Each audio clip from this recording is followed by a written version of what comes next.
ஒரு துவக்கத்தை தரப்போறேன். ஆமென். ஹalleluya. ஹalleluya.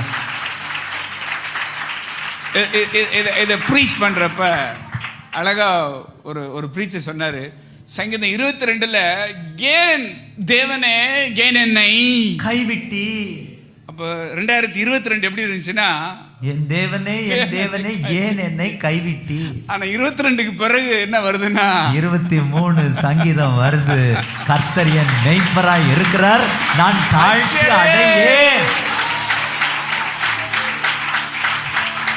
உங்க அன்புக்கு முன்னால இந்த உலகம் சிறுசுதான், அந்த வானத்தை போல அந்த மனசு பெருசுதான். நன்மையும் கிருபையும் துரத்த முன்னால இந்த உலகம் சிறுசுதான், அந்த வானத்தை போல உங்க மனசு பெருசுதான்.